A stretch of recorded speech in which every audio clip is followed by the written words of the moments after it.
let's go ahead and pick language, English, and then, okay, let's read this one. Or maybe the newest one, yeah. So it's funny that her immediate thought in the moment was, no, my dress can't get dirty. Started worrying about her face planting to the cement. Thankfully, only her ankle hit the ground before feeling her. This is so embarrassing. Oh, I never thought I'd make one of these videos. Okay, let's start. She would have kicked off her shoes had she not spent so much on them.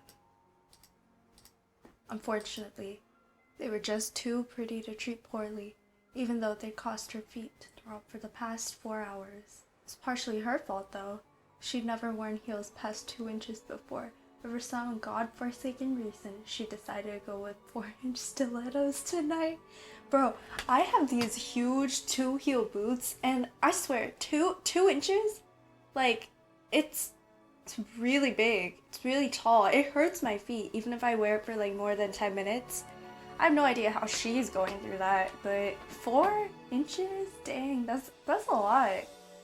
She should have known that her clumsiness would be her downfall, literally. Luckily, she didn't actually trip over anything until after the party ended, but still. It was funny that her immediate thought was, no, my dress can't get dirty. Okay, that's just a summary, okay? So this person just did that with their summary. And then Marinette let out a deep sigh of relief as she gingerly stepped onto the cool floor. She half limped over to her couch and carefully lifted up the skirt of her fluffy tulle dress along with... Okay, this is really good writing. Like, I'll say, like, it's so descriptive, you know? You wouldn't see this much attention to detail unless it was those Miraculous episodes that were put in season 3, I believe. Like, one of the animation studios dropped out of Miraculous, but I remember their attention to detail was, like, extraordinary. Like, they'd micro-analyze everything, and they loved... I forget which production studio it was. I mean, I can look it up real quick, but I don't have time yet. Okay, so Cat Noir is the one who finds her. So he took a ice pack from her and tapped it against her skin and massaging her feet, okay? And then, thank you for carrying me home, Cat Noir. You did save me a long cab fare. She smiled up at him. You sure you don't need to get to the hospital? I'm sure. I'm a huge klutz. At this point, I know the difference between a twist and just a bad fall. She poked her tongue out.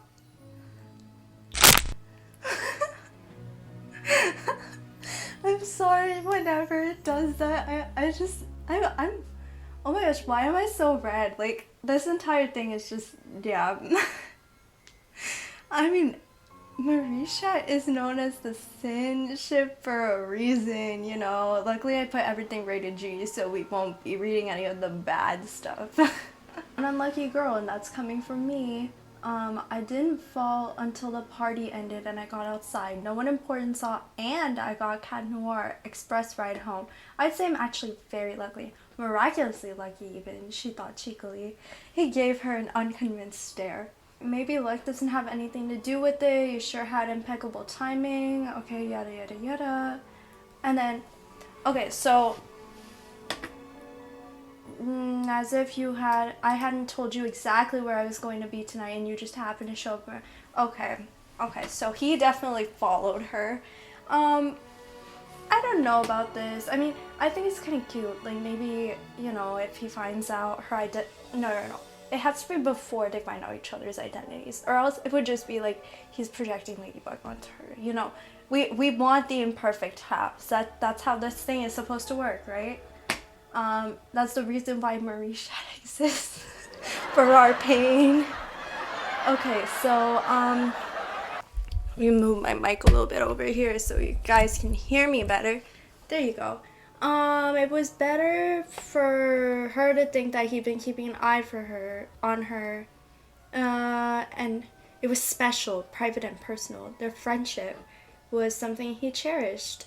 Marinette and Cat Noir just worked together somehow, and at this point in his life, he couldn't imagine being apart from her for too long. Still, he was happy he had gotten to see her in her element as Adrien, talking animatedly about different collections and how they influenced her work. It was relatively common for him to see Marinette in these sorts of events nowadays. She climbed the ranks past interning and gotten hired part-time for a designing studio. It would have probably been full-time if she wasn't so insistent that she had free time for her personal commissions. He was very proud of her, both as Adrien Agreste and as Cat Noir. You know, this is what I love about fanfics. Like, it's so sweet to see writers actually, like, doing something different with the ships instead of constantly, like, pitting them against each other or you know, this one-dimensional storyline. I like that it's getting complex, you know? And I guess I could say that for the show now especially, like, it started getting a little bit more complex, their relationship as a partnership and as classmates. Like, there's definitely something going on between them. I know that in future episodes, when people put in order, find that out, we'll definitely be able to know for sure. But I feel like I like this progression, but I wish they hadn't waited 3 seasons to give us that. Now we're on season 4. It just feels kind of redundant to me. Like, I wish instead of introducing all the villains, we could have gotten this complex relationship build up right from the start. I'm not saying it wasn't always there. I'm just saying, like, you didn't see very many moments. It's like, it's always a misunderstanding, and it gets cleared up within 1 episode, and then it's never spoken of ever again. So I'm hoping that we see more this season. Like, I'm excited to see what they do with it, the show at this point. I knew she really ought to just take it off, get changed, and finish the last piece she was working on for Monday, but it was just too glamorous of a dress. She'd spent weeks on it, knowing that a charity gala was a rare opportunity to wear something extravagant without being out of place. She felt extra pretty tonight and wanted to relish that feeling. Okay, she wondered if she ever had a heart to repurpose it, or if it was doomed to hang in her closet as a loving memory. Cat Noir's quiet purring next to her got her out of her head.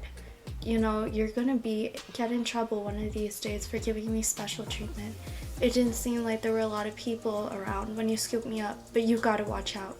You have a fair share of Cat Sanova rumors.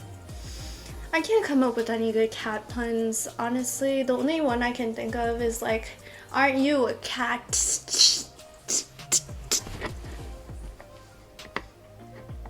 Cat dismissed her worries and, with a wave of his hand, a small price to pay to save the princess from a bad tumble. Besides, anyone who took a glance at you tonight would know you deserve special treatment. And then he's like flattering her. You look really beautiful tonight, like fairy tale worthy. You flatterer, Marinette mumbled. I'm being honest. I bet you were the most outstandingly gorgeous person in all of Paris tonight. He knew she'd given him an eye roll at that. He meant it though. In a venue full of dapper and elegance, he had been drawn to her over and over. She captured his attention from the second he caught sight of her. Please, you didn't see half of the people there, those women. Don't hold a candle to you. Shh, I mean it. Look at you, you're smart, you're so creative, talented. You don't just wear a pretty gown, you made that dress yourself and it's fantastic. I'm sorry, I ruin the moment with my stuttering sometimes. Like, it's like when I get in front of a camera, I just can't speak, you know? But then when I'm at home alone or with my friends, I'm just like, blah, blah, blah, blah, all over.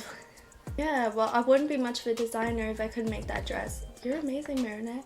A total wonder. You're great. You look really stunning. I did work hard on it, she admitted. Not just the dress, Marinette. I'm talking about the girl wearing it. You. I can't. Like, it's so perfectly in character, you know? I mean, if Adrien saw past that, then she's just a friend, you know? He would say that. I can imagine him, like, accidentally making her blush and, like, pass out. And he'd be like, well, what did I say? What did I do? Like, this boy. Lately, getting close to admitting something, and then pulling back, both embarrassed and shy. with neither of them willing to verbalize it further. They never said it. I like you. I really like you. I think I might be in love with you more and more every time I see you. Yet somehow they get even closer to one another. They could hold hands, they would sit wound up together for hours, and he'd even spend the night a few times for various reasons, from Akuma recovery to fatigue to really just want company tonight. It started with simply being in the same room to laying next to each other on separate layers of her bed to sharing blankets to waking up cuddled together and lingering kisses on their cheeks and very quick pecks on the mouth. They held each other after dire situations with teary accusations and comforting words, but there was never a word of love, not a breath of romance verbalized. I'm sorry, I'm getting really into this, aren't I? Like, this is a really good fic. It's a one-shot, by the way. I should finish the quote for Monday's proposal. The Victorian-inspired one. He asked as Marinette slid her good foot off his lap. They watched as she delicately placed the bed ankle on the floor and waited for her to put pressure on it. She frowned from the light pain and immediately shot up her leg. Definitely not twisted, but there'd be a bad bruise in the morning. Still hurts? Yeah, a little, but I think I can manage. Marinette pushed herself off the couch. Okay, so Cat caught her, tells her to rest, and then she asked him to stay with her. He'd make a good boyfriend. I love that line. I love it. Oh, dang. Okay. So she pulled him down and kissed him squarely on the mouth, not just a peck, but one that held on for several moments before she backed away. Oh, dang. Okay. I like that ending. That was a good ending. Yeah, that's how it ends. So he just goes, I did say I don't on you. Then whatever the princess wants. What if it's you? Then I must oblige. And then he kisses her again. Wasn't that cute? Wait. Oh my gosh. Okay, sorry. It's broken. My thing is broken. Okay, so this fic was by this person. I'll write it down. It's just released yesterday. Wow, people are still really active in this fandom. I'm surprised. Like, I didn't think there were many fanfics coming out, but I don't know. I guess some people felt inspired after seeing, like, the new events. Okay. So, Adrien was so excited for his first ever sleepover. He was never able to get one approved by his father, but with his father in Japan, with Miss Tsurugi, Natalie was kind enough to approve this one, which Gabriel would never learn about. Okay, I'm kind of sad about the Natalie thing. Like, I really wish that she was on Adrien's side and she kind of, like, saw, but she's just become, like, one of those female characters that will do anything blindly for love, and she's, like, obviously in love with Gabriel Agraz, but he wants to get his wife back, so she'll do anything to help him with that obsession, but I also think it's partially that she also wants Emily back, and she probably thinks that's the best thing for Adrien, so maybe indirectly she thinks she's helping him. I mean, I have no idea though, and there's a bunch of theories about it, but Cat Blank pretty much confirmed everything for me, so I still consider that canon, because in the latest, was it the Bubbler? I forget which episode, but in season 4, Marinette has a nightmare with Cat Blank in it, so it's safe to say she remembers everything even though the timeline was reset. Really sucks.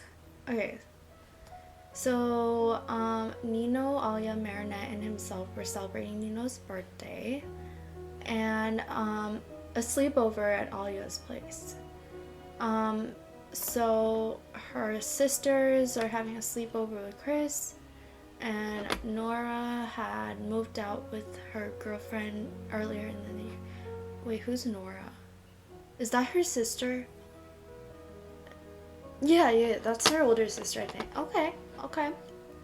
Marinette had made pizza dough for everyone to make personalized pizzas. The four of them changed into their PJs. And then Alia was snuggled into Nino's side while Adrien and Marinette sat next to each other while she gently laid her head on his shoulder. Adrien was glad to have Marinette as one of his best friends, and she was never afraid to hug him if he was feeling down. So, I think we lost Marie, he announced in an affectionate whisper to the other two. Alya immediately perked up and went, "Guys, you have to see this," she quickly exclaimed. "I found out that during our sleepover for Marinette's birthday that she will have to answer anything you ask for her for about 5 minutes after she falls asleep." Oh my gosh. Okay. So then, I don't really like this, admitted with a grimace. It feels like an invasion of privacy and taking advantage of her. I don't know why I gave Nina that voice. Okay.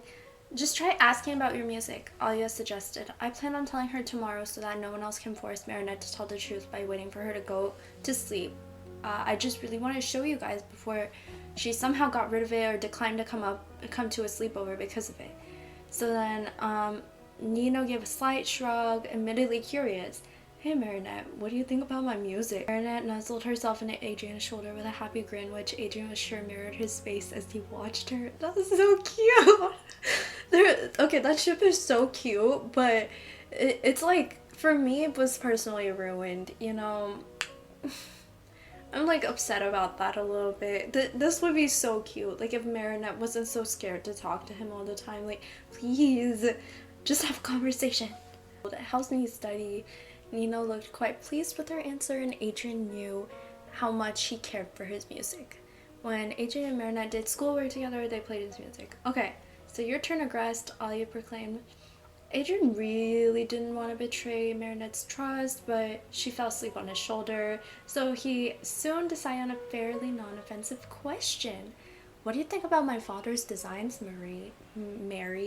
I don't know how you say that. Her nickname? No one's ever called her Mary, well, any other variation of her name on the show before. So, I don't know how you say that. Did you just say Mary?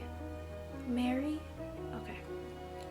She didn't look nearly as happy as she did answering Nino's question. Her nose was scrunched up and she tried closing her eyes even further, even though she was sleep-talking. "Good was better, not great." It was a fairly common criticism of his father, especially since his most recent spring line was weighing Emily's disappearance was starting to weigh down on him. Okay. So he saw Ahmad more as Cat Noir in the past 3 months than he did his own father. Ouch. Alya looked disappointed by the question, and then an evil smirk appeared on her lips. So one of the questions she was about to ask was the last time gave her confirmation that she still had a crush on Adrien. She wanted a confession, one without stuttering and suffering. This was going to have to be it. It would probably be the most convoluted secret garden plan yet, even if she was the only one to know about it. "Marinette, when you grow up, who do you want to marry?" Why would you ask this in front of your crush? No, not her crush. "Hey, I don't think..." That's what Nino said. That's my Nino voice. He was interrupted by a happy hum from Marinette. "Cat Noir or Adrien? I haven't decided yet." No! Adrien and Nino stared at her with dropped jaws while Alya let out a muffled squeak of excitement. "Are you friends with Cat Noir?" She quickly followed up, wanting more answers. Yeah, it's about time to wrap this up. We didn't even get many questions in. Adrien was frozen, with what he was sure was a fiery blush along his cheeks. Her two options for who she wanted to marry were him and him. His more carefree, flirtatious self, his more refined and restricted self. Marinette looked so happy to have chosen the two of him to be her future husband. Future husband! Marinette, his third best friend behind Ladybug and Nino, wanted to have him in her life as her future husband. She wanted to be his future wife. Yes, wife her up. Wife her up. "Hey, you are alright?"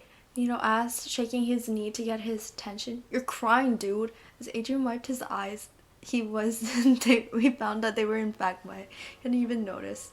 "Alright, I'm gonna go talk with Alya because she wasn't cool. You probably just going to go to sleep after that because it's late. Are you cool sleeping out here? Ollie's getting a couple blankets and pillows for you two to use. Good night, princess. Sweet dreams. He could only make out a whispered kitty that made his heart burst, and that would make sleeping difficult. Adrien only got a few hours of sleep thanks to Marichat's sleep-induced confession. So he woke up before her, and then he was like freaking out. You may not have decided yet, but I'll make sure that you get what you want, princess. You deserve the absolute best, and I only hope I can give it to you.